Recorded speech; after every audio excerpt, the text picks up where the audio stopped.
로마 교회의 가르침을 반대한 종교 개혁가의 기본적인 믿음 체계를 말하는 5가지 솔라, 파이브 솔라스라고 말하는데요. 5가지 오직이라는 것이 있습니다. 한번 여러분 따라해 보겠습니다. 오직 그리스도, 오직 성경, 오직 은혜, 오직 믿음, 오직 하나님께 영광. 네. 어떤 분들은 이런 상징적인 표현이나 교리들을 인간이 만든 체계라고 생각하면서 거부하는 그런 경향들을 띠는 경우를 보게 됩니다. 그런 분들은 아마도 20세기의 최고의 설교자라고 성경에 충실한 사역자라고 평가받는 로이드 존스 목사님의 말씀에 좀 귀를 기울이면 좋겠습니다. 로이드 존스 목사님이 이런 말씀하십니다. 바울은 창조주 하나님과 그리스도, 심판 등등에 관한 독특한 교리를 이야기하고 전했습니다. 그것은 가르침이며 명확한 교리이고 진리 체계이며 바른 말씀의 틀입니다. 성경은 그런 것들로 가득 차 있습니다. 어떤 사람이 이렇게 말하죠. 나는 교리를 믿지 않아. 난 성경을 믿어. 그건 말이 너무나 틀린 말이에요. 성경 자체가 교리를 다루고 있고 그렇기 때문에 성경과 교리를 대조 개념으로 볼 수가 없습니다. 로이드 존스 목사님은 더 나아가 이렇게 말합니다. 지식은 필수적인 것이며 교리는 생명이 걸린 것입니다. 굉장히 강조하는 것이죠. 그리고 이렇게 말합니다. 교리를 모르는 채로 거룩해진다는 것은 어불성설입니다. 교리야말로 거룩에 이르는 직접적인 비결이기 때문입니다. 이렇게 말하고 있습니다. 오늘 본문을 통해 5솔라, 5가지 오직과 로이드 존스 목사님의 그 말씀이 무슨 의미인지를 오늘 우리는 말씀을 차분히 풀어나갈 때 그걸 이해할 수 있을 것입니다. 그런데 이것을 이해하는 것이 우리에게 무슨 의미일까요? 많은 사람들이 동의하는 말이 있습니다. 이제 세상은 코로나 이전과 코로나 이후로 바뀔 것이다, 나뉠 것이다 라고 이렇게 시대를 구분하는 사건이라고 지금 우리가 경험하고 있는 이 상황을 설명하고 있습니다. 교회에도 큰 바람이 불어닥칠 것이라고 예상하고 있습니다. 그런 변화 속에 우리가 진짜 붙잡아야 될 본질이 뭔지 그걸 깨닫게 해주는 말씀이 오늘 말씀입니다. 본질을 선명하게 이해하면 이해할수록 교회는 교회다워집니다. 신자는 신자다워집니다. 환경에 휩쓸리는 것이 아니라 그 안에서 진짜 우리를 우리 되게 하는 우선순위, 그리고 우리가 진짜 붙잡아야 될 것이 무엇인지를 깨닫게 해주는 것이 바로 오늘 주제와 관련이 있는 것입니다. 본질을 붙잡고자 하는 소원, 지금 이 모든 상황 속에서 바른 믿음 가운데 서고자 하는 소원으로 오늘 말씀을 한번 살펴보십시다. 우리는 13장에서 바나바와 바울을 이방인 선교를 위하여 따로 세운 안디옥 교회의 아름다운 믿음의 장면을 살펴보았습니다. 이 14장 그리고 나서 14장 마지막을 보니까요, 바나바와 바울은 1차 선교 여행을 다 감당하고 나서 이제 그 내용들을 안디옥 교회에 보고하고 있습니다. 이렇게 말하죠. 그들이 이르러 교회를 모아 하나님이 함께 행하신 모든 일과 이방인들에게 믿음의 문을 여신 것을 보고하고 제자들과 함께 오래 있으니라 라고 말합니다. 안디옥 교회에 있었을 기쁨이 짐작이 됩니다. 이방인 가운데 믿음을 허락하신 일, 하나님이 함께 행하신 그 일들은 교회에게 큰 기쁨이 되었을 거예요. 그렇게 사도는 안디옥 교회와 함께 평안함을 누렸을 것입니다. 그런데 그 평안함도 잠시였고요, 유다에 내려오는 형제들에 의해서 그 교회 안에 갈등이 일어납니다. 바울은 나중에 이들을 뭐라고 말하냐면 요동케 하는 사람들이라고 말하고 있습니다. 교회를 요동케 하는 사람들이 있습니다. 갈등을 촉발시킨 것은 그들인데요, 그들의 주장은 이런 내용이었습니다. 모세의 법대로 할례를 받지 아니하면 능히 구원을 받지 못한다라는 이 주장이었습니다. 바울과 바나바는 이 문제를 간과할 수가 없었습니다. 그래서 큰 다툼이 교회 안에 일어나요. 그런데 바울과 바나바가 설명을 해도 논쟁이 사그라들질 않습니다. 그 대단한 선생님들이신데, 그렇죠? 결국 안디옥 교회는 이 문제를 예루살렘 교회에 있는 지도자들에게 이 문제의 안건을 올려서 이 내용이 해결되기를 바라는 마음으로 바나바와 바울을 이제 예루살렘 교회로 보내게 됩니다. 그런데 우린 여기에서 한 가지 궁금한 것이 생겨요. 이런 질문이죠. 위대한 사도이자 그리고 성경 교사인 바울이 설명을 해도 설득당하지 못하는 그 문제는 뭘까? 도대체 유대에서 온 형제들 곧 그리스도인들이 가졌던 주장은 무엇이었을까라는 그런 질문입니다. 이 주제를 다루는 성경이 마침 있습니다. 갈라디아서입니다. 갈라디아서 2장 11절과 16절 한번 여러분 펴십시오. 사실 갈라디아서 내용은 15장이 묘사하고 있는 상황과 비슷한 상황이 2장 11절로 16절에 나옵니다. 오늘 본문을 이해하는데 굉장히 중요한 본문이기 때문에 이 본문을 함께 읽어야 돼요. 한번 보시고 책을 펴시고 같이 제가 이제 말씀을 읽도록 하겠습니다. 게바가 안디옥에 이르렀을 때 책망받은 일이 있기로 내가 그를 대면하여 책망하였노라. 야고보에게서 온 어떤 이들이 이르기 전에 게바가 이방인과 함께 먹다가 그들이 오매 그가 할례자들을 두려워하여 떠나 물러가매 남은 유대인들도 그와 같이 외식함으로 바나바도 그들의 외식에 유혹되었느니라. 그러므로 나는 그들이 복음의 진리를 따라 바르게 행하지 아니함을 보고 모든 자 앞에서 게바에게 이르되 즉 베드로에게 이르되 내가 유대인으로서 이방인을 따르고 유대인답게 살지 아니하면서 어찌하여 억지로 이방인을 유대인답게 살게 하렸느냐 하였노라. 우리는 본래 유대인이요 이방 죄인이 아니로되 사람이 의롭게 되는 것은 율법의 행위로 말미암음이 아니요 오직 예수 그리스도를 믿음으로 말미암음인 줄 알므로 우리도 그리스도 예수를 믿나니 이는 우리가 율법의 행위로서가 아니고 그리스도를 믿음으로써 의롭다함을 얻으려 함이라. 율법의 행위로서는 의롭다함을 얻을 육체가 없느니라. 보십시오. 지금 갈라디아서 2장과 사도행전 15장 모두 안디옥에서 일어나고 있는 사건입니다. 이 둘이 동일한 상황, 동일한 내용이다라고 우리가 단정지어서 말하지 않더라도 분명하게 확인할 수 있는 것은 몇 가지가 있어요. 지금 유다에서 온 형제들은 스스로를 누구로부터 보냄을 받았다고 생각하죠? 야고보에게서 보냄받았다라고 스스로를 주장하고 자칭하고 있습니다. 하지만 15장 오늘 사도행전 15장 24절을 보니까요 야고보는 그들을 보낸 적이 없다고 말하고 있습니다. 그렇게 볼 때 그들은 지금 바울 사도와 예루살렘 교회의 지도자인 야고보를 이간질시키고 그 둘을 대조하여서 다투게 만드는 그런 사람들이라는 걸 우리는 알 수 있습니다. 그들은 또한 예수님을 믿기 전에 율법에 굉장히 열성을 가졌던 바리새파 사람들이라고 이렇게 또한 말하기도 합니다. 그들의 주장은 매우 단호해요. 5절을 함께 읽겠습니다. 우리 사도행전입니다. 15장 5절 바리새파 중에 어떤 믿는 사람들이 일어나 말하되 이방인에게 할례를 행하고 모세의 율법을 지키라 명하는 것이 마땅하다. 이 마땅하다는 표현은 뭐예요? 그건 당연하다. 강한 주장이죠.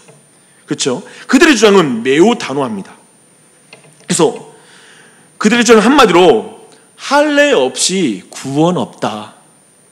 율법을 행함 없이 구원 없다. 유대인이 되어야 그리스도인이 될 수 있다. 이 주장이 그들이 가지고 있는 주장이었습니다. 지금까지 이방인들이 유대교로 들어올 때는 반드시 구약시대에는 반드시 율법을 지켜야 되고 모세의 율법을 지켜야 되고 그리고 할례를 받아야 했기 때문에 그걸 계속 가져가야 한다고 주장하는 것입니다. 그리고 모세의 율법을 그들은 또한 지켰죠. 그들이 지금 방점을 찍고 있는 건 이거예요. 이방인이 하나님의 백성이 되려면 그에 합당한 증거가 있어야 된다. 어떻게 이렇게 쉽게 기독교 안에 들어올 수 있냐. 세례만 받는 것은 부족하니 할례도 받아야 되고 믿음으로만 구원받는 거 이거 뭔가 확실하지 않으니 그들이 율법까지 지켜서 행해야만 그들을 교회 공동체 안에 받아들일 수 있다라고 이렇게 주장하는 것입니다. 이렇게 들으면 좀 이해가 되죠. 그렇죠? 아무나 교회에 들어오면 안 되잖아요. 어느 정도 증거가 있어야 될 거 아닙니까? 바리새파 출신 그리스도인은 이것을 마땅하다고 생각하는 거예요. 마땅하다. 이런 생각은 유대인 출신 그리스도인들 사이에 굉장히 큰 지지를 받았을 것입니다. 당시 한번 분위기를 생각해 보십시오. 유대인들로서는 굉장히 매력적인 조건이잖아요. 새로운 공동체. 그래서 이들은 굉장히 강한 압력 단체가 됩니다. 이런 주장을 하는 것은. 더요, 이들은 지금 이방인 선교가 폭발적으로 일어나고 있는데 이 모든 일은 예루살렘 교회, 즉 유대인 지도자들에 의해서 이 모든 일이 이루어져야 한다고 생각을 갖는 거예요. 충분히 이해가 되죠. 그래서 바나바와 바울이 복음을 전하고 세운 교회들에 가서 재교육을 하기 시작하는 거예요. 그래서 그들 중에 파송해가지고 저 바나바가 세운 저 이방인 교회가 있는데 가서 이 사실을 알려주고 정확하게 이제 멤버십 교체해야 돼, 이렇게 말하고 있는 것입니다. 이들의 압력이 얼마나 컸는지 사도 베드로도 외식하게 만들었습니다. 베드로가 또한 안디옥에 와서 이방인들과 함께 식사하는 도중에 할례를 구원 조건으로 말하는 형제들이 오자 갑자기 식탁에서 물러나서 이제 떨어지는 거예요. 그 할례자들이 두려워서 떠났다라고 말하고 있습니다. 얼마나 큰 압력단체입니까?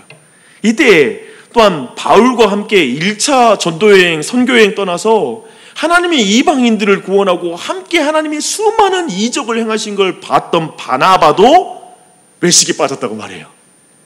엄청나죠? 그렇죠? 지금 안디옥 교회에 온 사람들 보고 그렇게 두려웠던 거예요. 잘 보십시오. 이방인 중심의 교회인 안디옥에서도 할례당의 압력이 베드로와 바나바로 하여금 외식에 빠지게 만들 정도로 그 압력이 센 거예요. 강한 거예요. 그런데 사도 바울은 이 압력이 자신이 적당히 맞춰줘야 되는 압력이라고 생각 안 해요. 사도 바울은 이것이 자신이 싸워야 할 압력이라고 생각합니다. 왜냐하면 이것은 복음을 훼손하는 주장이었기 때문에 사도 바울은 여기에 격노해요. 분노해요. 진짜 분노해야 될 게 어디인지 아는 거예요. 바울에게 할례 없이 구원 없다라는 말은 할례를 구원 조건으로 만드는 거예요. 그 말은 예수님의 보혈은 충분하지 못하다라는 주장과 같다라는 거예요. 율법을 행해서 구원을 얻는다라면 예수님의 행하심, 예수님의 공로를 믿지 못하는 행위라는 거예요. 그래서 그가 분노하는 거예요. 이것을 존 스토트 목사님이 이들의 주장을 이렇게 설명합니다. 다시 말해 그들은 예수님이 시작하신 것을 모세가 완성하도록, 그리고 율법이 복음을 보충하도록 주장한 것이다, 이렇게 말하고 있습니다. 복음이 뭔가 부족하다라고 주장한다는 거죠. 그러니까 율법을 보충해야 되고, 하나님께서 깨끗게 하신 것이 뭔가 부족하니까 할례를 받아야 되고, 이렇게 주장한다라고 바울은 이렇게 생각한 것입니다. 이 문제를 굉장히 거대한 문제라고 생각해요. 이 교리 문제죠, 그렇죠? 이 교리 문제를 굉장히 중요하게 생각합니다. 교회의 토대인 복음 자체를 무너뜨리는 주장이기 때문에 그렇습니다. 사랑하는 여러분, 교회를 세우는 토대는 뭡니까? 복음입니다. 아멘이십니까? 아멘. 사도 바울이 격노하는 지점을 보십시오. 사도 바울이 저 위대한 베드로와 얼굴을 붉히며 부딪히는 지점을 보세요. 베드로 사도와 얼굴 붉히면서 싸우잖아요. 그리고 몇 년 동안 동고동락하면서 사실은 정말 자신과 어려운 길을 함께 걸었던 그 바나바와 관계 깨지더라도 할 말은 해야 된다고 말하면서 말하는 말을 보십시오. 이게 교회의 관계예요. 복음을 떠나면 그 복음을 떠난 것으로 분노하면서 그것을 바로 세우고자 하는 마음이 터져 나오는 거예요. 그의 말은 이런 말입니다. 베드로요, 바나바요, 사람이 의롭게 되는 것은 율법의 행위로 말미암음이 아니요 오직 예수 그리스도를 믿음으로 말미암은 줄을 알고 있지 않습니까? 우리가 의로워지는 것이 율법의 행위가 아니라 믿음으로써 의롭다함을 얻는 것이 아닙니까? 하나님이 우리를 믿음에 의해 받아들이셨고 이방인들도 믿음으로 받아들이셨다는 것을 믿기에 당신들은 그들과 함께 식탁 교제하고 있지 않았습니까? 그런데 어떻게 두 분은 그들과의 교제를 이렇게 깨뜨릴 수 있습니까? 왜 복음의 진리대로 똑바로 살지 않습니까? 이렇게 말하는 거예요. 베드로와 바나바는 바울의 이 말을 듣고 어떻게 생각했을까요? 그들은 어떻게 행동했을까요? 우리는 예루살렘 회의에서 바울에게 이 말을 듣고 베드로가 어떻게 생각했을지가 이제 그 회의에서 다 드러나요.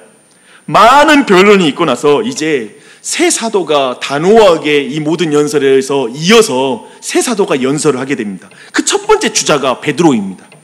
베드로는 약 10여 년 전에 이방인 고넬료의 회심 사건을 떠올립니다. 베드로는 이방인들로 말씀을 들어 믿게 하려고 자신을 선택하여 부르신 분도 하나님이었고, 그들에게 성령을 주어서 그들이 깨끗하게 된 것을 증언하신 분도 하나님이셨고, 그 모든 일을 주도한 분이 하나님이셨다는 걸 그 말씀에 강조해요. 그리고 베드로는 분명하게 이렇게 주장합니다. 그들의 마음과 우리의 마음에 어떻게 성령님이 거하실 수 있습니까? 어떻게 우리 마음이 죄로부터 깨끗해질 수 있습니까? 우리 모두 예수 그리스도를 믿음으로 말미암아 깨끗해졌습니다. 이걸 강조하는 거예요. 그리고 할레파 그리스도인들을 향하여 강하게 책망하면서 이렇게 말합니다.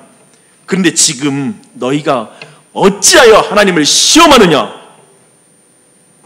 이렇게 말합니다. 이 말은 하나님이 환상 중에 과거에 베드로에게 이렇게 나타났었잖아요. 고넬료 회심 사건 때 환상 중에 깨끗게 하였으니 잡아먹으라, 이렇게 말씀하셨을 때 그 동물들을 3번이나 아니요 부정해서 안 먹어요, 부정해서 안 먹어요 라고 말했던 그 장면을 떠올리면서 그 단어를 사용해야 하는 거예요. 하나님이 이방인들도 깨끗하게 하셨다, 이렇게 강조하는 것이죠. 하나님이 예수님을 통해 정결하게 만든 이방인들이 여전히 부정하다고 말하면서 할례 받아야 되고 모세의 율법을 지켜서 깨끗게 되라고 말하는 것은 그건 옳지 않다, 이렇게 지금 그 간증을 떠올리면서 자신의 삶과 묶어서 이 메시지를 전하고 있는 것입니다. 그리고 그것이 유대인들이 능히 매지 못하는 멍에였다고 말하는 거예요. 이 멍에가 뭐예요? 유대인들에게 수고하고 무거운 짐 진 자들 할 때 이 무거운 짐, 그리고 여기서 말하고 있는 이 멍에는 뭐냐면 할례를 하고 율법을 행함으로 말미암아 깨끗게 되려고 하는 모든 시도, 의로워지려고 하는 모든 시도가 멍에예요. 바로 그거죠. 그건 유대인들도 지키지 못했던 멍에예요. 짊어지지 못했던 멍에라는 거예요. 근데 그것을 왜 지금 이방인들에게 너희들이 지금 지우려고 하느냐라고 베드로가 책망을 하고 있습니다. 베드로의 가르침은 이런 주장입니다. 하나님은 유대인들과 이방인들 간에 아무 차별을 두지 아니하시고 둘 다 믿음을 통한 은혜로 구원하지 않았습니까? 그런데 왜 이방인들을 차별하려고 하십니까? 은혜와 믿음은 저 이방인과 우리를 평등하게 만들어 형제로 교제하게 하는데 왜 여러분들은, 유대인들은 이방인들보다 자신이 높다고 생각하는 것입니까? 지금 이걸 지적하는 것이죠. 그래서 오늘 단어 보십시오. 계속 형제라는 단어가 되게 많이 사용돼요. 다 형제다 우리가. 그걸 평등함을 강조하는 거예요. 그리고 베드로는 위대한 복음을 모든 사람에게 선포합니다. 이 고백이 하이라이트예요. 우리는 그들이 우리와 동일하게 주 예수의 은혜로 구원받는 줄을 믿노라. 아멘. 다시 한번 합니다. 여러분 믿음으로 고백하십시오. 우리는 그들이 우리와 동일하게 주 예수를 위해 은혜로 구원받는 줄을 믿노라. 아멘. 아멘. 베드로는 이렇게 말했습니다. 그리고 이 고백을 종교 개혁가들은 이렇게 말합니다. 오직 예수, 오직 은혜, 오직 믿음으로만 구원받는 줄 믿습니다. 아멘. 이 내용이죠. 종교개혁가들의 말은 그들이 만들어내고 고안해낸 말을 만든 게 아니라 성경으로부터 그 모든 내용을 가져와서 사용하는 것이죠. 굉장히 감격적인 장면입니다. 우리는 얼마 전에 베드로가 동일한 말로 바울에게 책망을 받았다는 것을 알고 있습니다. 그렇잖아요. 그 내용, 아까 우리가 읽었던 갈라디아서의 말씀을 다 그대로 가져와요. 베드로는 자신의 권위가 손상되었다고 생각하며 완고해지지 않은 거예요. 한 번 외식에 빠진 적은 있어요. 자신의 믿음대로 행동 못한 거예요. 자신의 고백대로 살지 못한 거예요. 그래서 바울에게 부끄러운 일을 당했어요. 그렇잖아요. 하지만 그거 가지고 더 완고해져서 어디 바울이 나한테 이 사도 중에 내가 으뜸인 나에게 저렇게 대들어? 저렇게 공개적으로 나에게 망신을 줘? 하면서 마음이 완고해지지 않아요. 베드로는 회개하여 복음 위에 더욱 견고해져요. 자신의 마음을 견고하게 만드는 게 아니라 복음 위에 견고하게 서는 것입니다. 그게 회개지요. 저는 베드로가 바울이 자신에게 한 책망의 말씀을 거의 그대로 사용하는 게 되게 흥미롭더라고요. 어떻게 이렇게 그대로 갖다 쓸까? 그렇잖아요. 권위 없게. 우리는 새로운 권위가 새로운 말로 뭔가를 말할 때 권위가 생기잖아요. 똑같은 말하면 권위가 없는 것 같잖아요. 그래서 이것이 뭘 말할까라고 생각해 보는데 도리어 성경은 이걸 강조하고 있는 것 같아요. 베드로는 바울과 동일한 복음을 믿은 줄 믿습니다. 다른 복음이 아닌 거예요. 동일한 복음이에요. 오직 예수, 오직 은혜, 오직 믿음. 그것으로만 모든 민족이 깨끗해질 수 있다. 모든 민족이 하나님의 백성이 되고 우리는 동등하다. 차이가 없다. 차별이 없다. 이 복음은 어떤 사람도 바꿀 수 없는 복음. 모든 사람이 동일하게 반복하여 고백할 복음. 지금을 살아가는 우리도 똑같은 복음을 말해야 되는 그 복음인 줄 믿습니다. 아멘.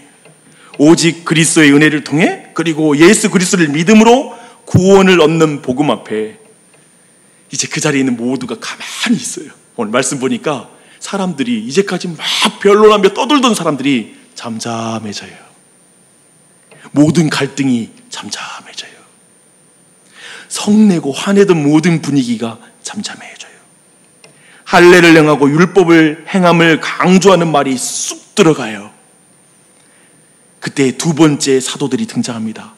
바나바와 바울이 하나님이 이방인 중에 행하신 표적과 기사에 관하여 말합니다. 이제 모두가 인간의 행함, 할례 행하고 율법 행하고 하는 인간의 행함을 말하지 않고 하나님의 행함에만 주목해요. 그게 복음이에요. 그것이 온전한 것이죠. 그리고 마지막으로 예루살렘 교회의 대표 지도자로 인정받은 야고보의 발언이 이어집니다. 여기서 야고보는 예수님의 제자 야고보는 아닙니다. 예수님의 동생 야고보를 말합니다. 그는 분명히 부활하신 예수님의 모습을 보고 믿음을 갖게 되었을 것입니다. 그는 베드로의 주장에 동의하면서 그것이 중요해요. 성경에 일치한다는 걸 말하고 있어요. 주목하십시오. 야고보는 유대인으로서 헬라파도 아니고요. 유대인으로서 헬라파가 아니라 할례파. 나는 유대인이니까 유대인 편에 설 수 있잖아요. 그 편이 아니에요. 베드로와 바울이 좋아하기 때문에 나는 그들을 위해서 움직이는 것도 아니에요. 스스로 예수님의 동생이기 때문에 권위를 부리지도 않아요. 그런 어떤 것이 아니라 오직 성경과 일치하기 때문에 나는 이 말에 동의한다. 나는 이것이 성경과 일치하기 때문에 나는 이것이 하나님의 뜻이라고 믿는다라고 말하고 있습니다. 야고보는 아모스 9장 11절로 12절을 인용함으로써 오직 예수님의 이름으로 모든 민족이 차별 없이 구원받는다라는 것을 밝히고 있습니다. 베드로, 바울, 바나바와 완전히 일치된 의견을 그는 말하고 있는 것입니다. 이것을 종교교육가들은 오직 성경이라고 외쳤습니다. 야고보는 이렇게 말하는 것 같아요. 오직 예수, 오직 은혜, 오직 믿음으로 하나님의 백성이 되는 것은 오직 성경이 말하고 있는 진리입니다. 이렇게 말하고 있는 것이죠. 그 결과 이렇게 진행이 되면 그 결과가 어떤 결과가 나올까요? 22절에 그 결과가 나와요. 야고보의 결정은 만장일치로 받아들여집니다. 그리고 그 주장을 뭐라고 표현하냐면 성령과 우리가 라고 표현해요. 성령께서 하신 결정이다라고 말하고 있습니다. 그리고 이 결정을 안디옥 교회에 알립니다. 30절과 31절 말씀 보시겠습니다. 그들이 작별하고 안디옥에 내려가 무리를 모은 후에 편지를 전하니 읽고 그 위로한 말을 기뻐하더라. 성령께서 확증하셔서 그리고 성경, 그리고 바울과 바나바가 경험한 그 일, 그리고 사도 베드로가 증언하는 증언을 통하여 결정된 이 사항이 교회에게 위로가 되는 것입니다. 안디옥 교회가 예루살렘 공회에서 결정한 이 결정이 그들에게 위로가 됐다는 말은 무슨 말일까요? 야, 예루살렘 교회가 우리 편이야, 우리 이방인의 편이야, 뭐 이런 위로였을까요? 뭐 내가 내가 지지하는 정당이 권력을 잡았을 때 사람들이 느끼는 기쁨, 뭔가 내 편이 뭐가 됐다라고 하는 그런 기쁨의 종류일까요? 아니요, 그것이 아니라고 믿습니다. 안디옥 교회는 있잖아요, 복음을 듣는 일에 하나님은 유대인이나 이방인을 차별하지 않은 것에 위로를 받아요. 그렇잖아요. 오직 예수님을 믿는 일에 유대인이나 이방인을 차별하지 않는 것에 위로가 받는 거예요. 은혜를 베푸심에 문화와 피부색을 차별하지 않고 은혜를 베푸시는 그 하나님에게 감동하는 거예요. 오직 믿음에 의해 깨끗하게 되는 일에 하나님께서 차별하지 않는구나, 오직 믿음만 가지면 되는구나 라는 그 사실이 그들에게 위로가 되는 거예요. 그리고 성령님을 보내주심에 있어서 이방인과 유대인을 차별하지 않고 보내주신 것에 거기에서 감동하는 거예요. 감격하는 거예요. 여러분, 어떻게 이걸 여기 이해할까요? 여러분은 차별하지 않고 동등하게 대하는 것에 감동한 적 있으세요? 오직 예수, 오직 은혜, 오직 믿음, 오직 성경을 드러낸 결정이 교회를 기쁘게 만들어요. 여러분, 그렇습니까? 여러분에게 그런 결정이 여러분이 실제로 위로가 될까요? 사실은 그래요. 여러분은 교회의 많은 결정들이 성경으로 떠나는 모습들, 그런 거 볼 때 마음에 상처를 입었을 거예요. 그런데 교회가 무슨 일을 행하든지 성경 가운데 오직 그리스도, 오직 은혜, 오직 믿음, 그리고 정말 오직 성경을 충실하게 따라간 그 결정들을 보면 참된 성도들은 마음이 기뻐요. 위로를 받아요. 그것을 드러낸 결정이 지금 안디옥 교회가 지금 기뻐하고 위로를 받는 것입니다. 철저히. 그래서 안디옥 교회는 생각해 보십시오. 인간의 행위가 아니라 하나님의 행위를 찬양했을 거예요. 그쵸?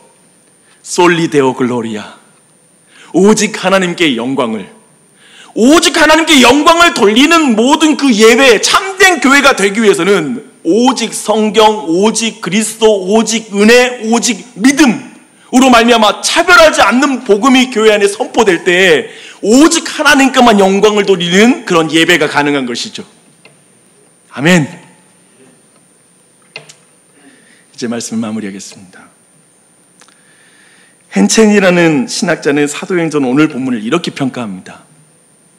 15장은 전환점, 이 책, 곧 사도행전의 중심부이며 분수령, 과거의 발전들을 마무리 짓고 정당화하는 사건, 그리고 앞으로 있을 발전들을 본질적으로 가능하게 하는 것이다.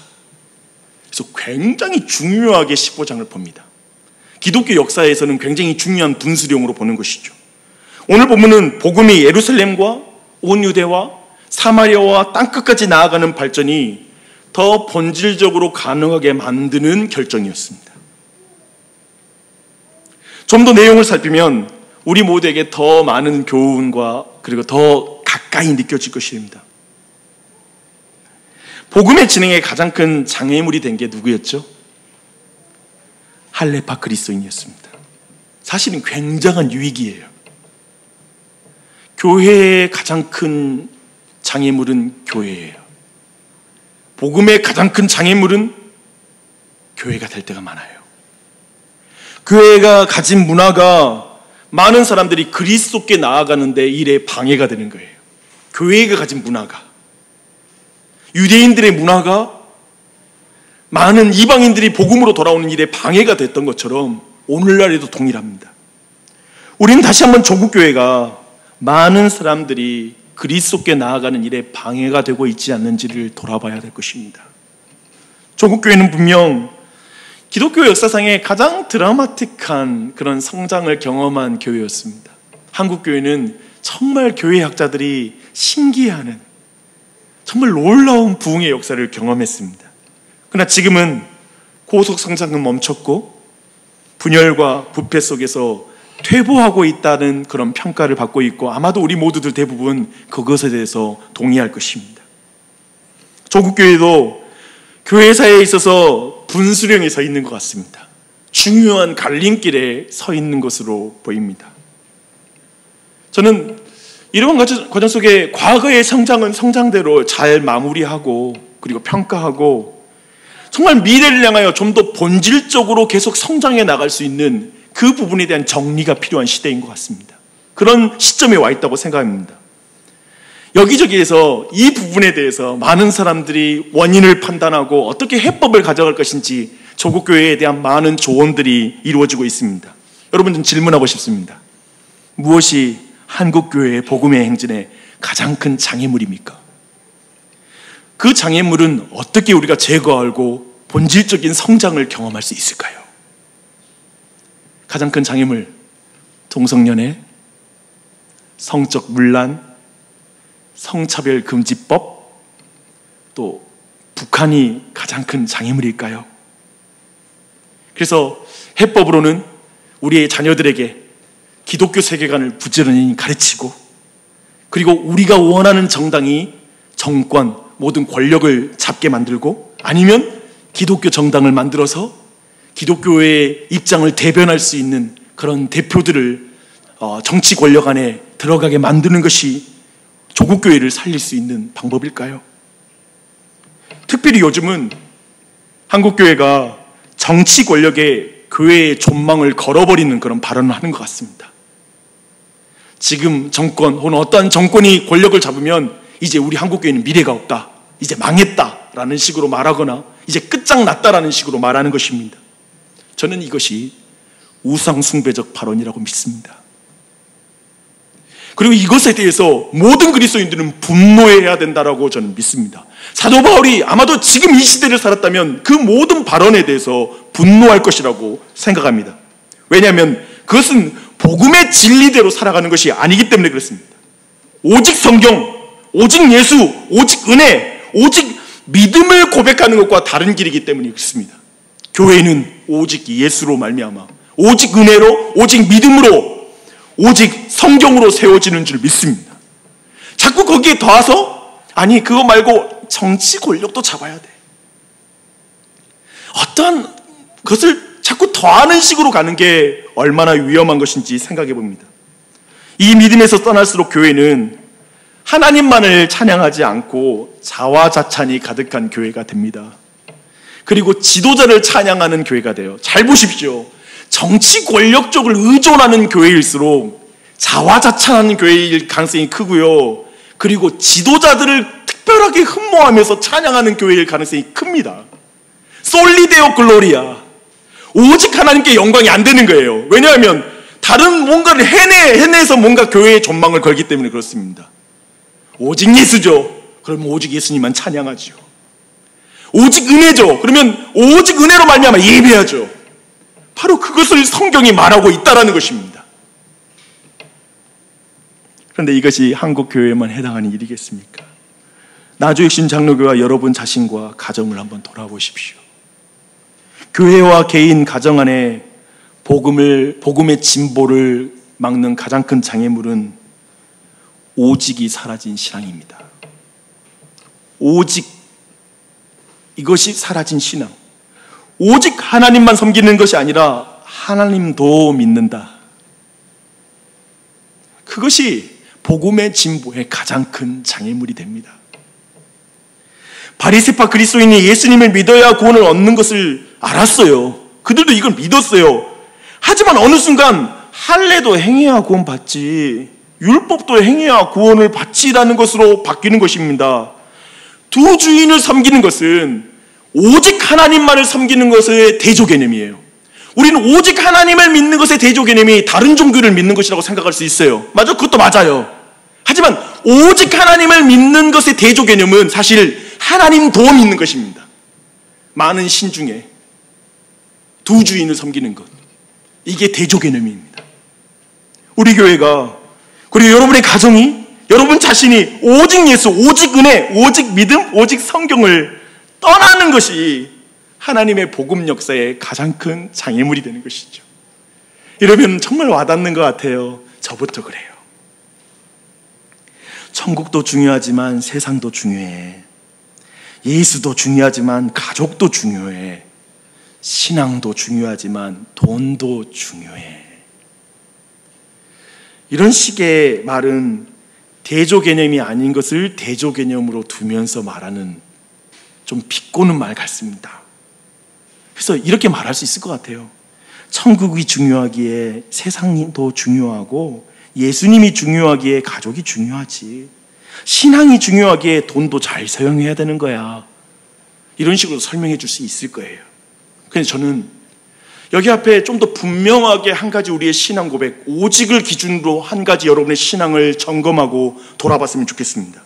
오직 예수, 오직 은혜, 오직 믿음, 오직 성경이 우리의 인생의 최고의 목적이요, 행복이요, 삶의 이유라고 말할 수 없게 하거나, 또 이것이 동의하기가 어렵고 자꾸 그래도 이것도 필요하지, 이것도 필요하지라고 말하는 것은 지금 오직이라는 이 복음에 대해서 제대로 이해하지 못했거나 사실은 두 주인을 섬기는 것일 수 있습니다.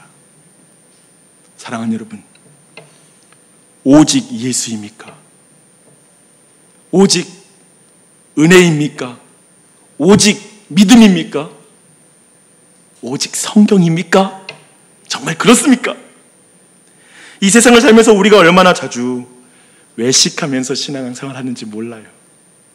믿는다고 말하는데 사는 건 너무 다른 것이죠. 바울이 우리의 삶을 보면, 야, 잠깐 너 이리 와봐봐. 너 이거 지금 너 믿음대로 못 사는 거야. 너 외식하는 신앙이야. 어쩌면 그런 신앙일 수 있을 것 같아요. 신앙이 없어서가 아니에요. 베드로와 바나바도 유대인의 압력 앞에서 외식을 한 거예요. 우리도 그럴 때가 많아요. 세상이 얼마나 압력이 세요. 사실은 세상이라는 이 세상의 압력, 그리고 사람들이 다들 그렇게 살잖아요. 그게 제일 무서운 것 같아요. 다들 그렇게 살잖아. 왜 너만 그렇게 살려고 그래? 이 말이 제일 압력이 센 말인 것 같아요. 너만 왜 이렇게 독특하게 살려고 그래? 왜 튀어? 우리도 외식할 때가 참 많습니다. 그런데 저는 베드로와 바나바가 그 외식에서 회개하여 더 견고하게 서는 장면이 우리에게 소망인 것 같아요. 우리도 실패하면서 다시 돌이켜서 우리의 마음이 복음 위에 더 견고하게 세워져요. 그렇잖아요. 그래서 오늘 이 말씀 다시 한번 그 베드로와 그리고 바나바에게 있었던 은혜가 우리 모두에게 다시 부어지길 바랍니다. 어쩌면 우리의 마음 가운데 오직이라는 게 사라지고 하나님도 섬기는 삶을 살았다면 좀 돌이키는 시간을 가졌으면 좋겠어요. 특별히 코로나19로 인해 온 세상이 딱 멈춰버렸어요. 교회의 모든 모임도 멈췄습니다. 근데 이것이 우리에게 주는 되게 좋은, 하나님이 주신 선물이 있다고 저는 생각합니다. 우리는 이런 시간 속에서 꼭 해야 할 것, 꼭 지켜야 할 관계, 본질을 고민하게 돼요. 왜냐하면 할 수 없는, 이제 하고 싶어도 할 수 없는 게 너무 많으니까. 그렇다면 꼭 내가 뭐 해야 되지? 뭐에 내가 우선순위를 둬야 될까? 뭐가 나에게 제일 중요하지? 이런 고민을 하게 돼요. 여러분이 꼭 지켜야 될 관계는 뭐예요? 가족, 친척, 그리고 직장 동료. 아마도 또 특별히 교우들과의 관계가 너무 기억나는 사람들이 있을 것입니다. 그렇다면 여러분은 그 관계를 지키기 위해 뭘 행해야 됩니까? 꼭 해야 될 일들이 있잖아요. 그래도 가족과의 관계를 지키기 위해서. 근데 이상하게 사람들이 움직이지 않으니까 자연이 회복된다고 하더라고요. 베네치아의 물이 에메랄드 빛이 되었다고. 관광객들이 방문하지 않으니까.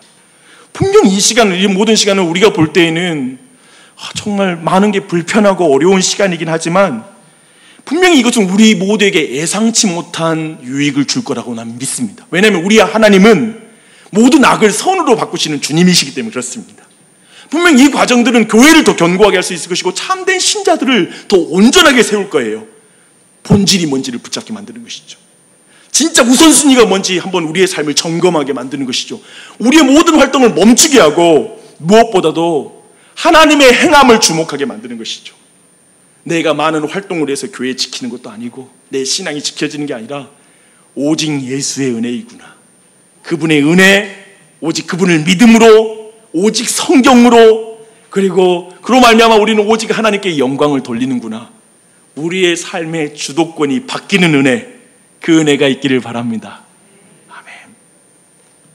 이 시간에 함께 한 찬양을 주님께 드리고 싶습니다. 은혜 아니면 살아갈 수가 없네. 호흡마저도 다 주의 것이니. 세상 평안과 위로 내게 없어도 예수, 오직 예수뿐이네. 크신 계획 다 볼 수도 없고 작은 고난에 지쳐도 죽기 묶인 나의 모든 삶 버티고 견디게 하시네. 은혜 아니면 살아갈 수가 없네. 나의 모든 것 다 주께 맡기니 참된 평안과 위로 내게 주신 주 예수, 오직 예수뿐이네. 아멘. 많이 지치셨죠? 많이 수고하고 계시죠? 주님의 크신 계획을 이 상황에서 알 수 없을 것 같죠? 그쵸? 근데 주께 다 맡겨드리십시다.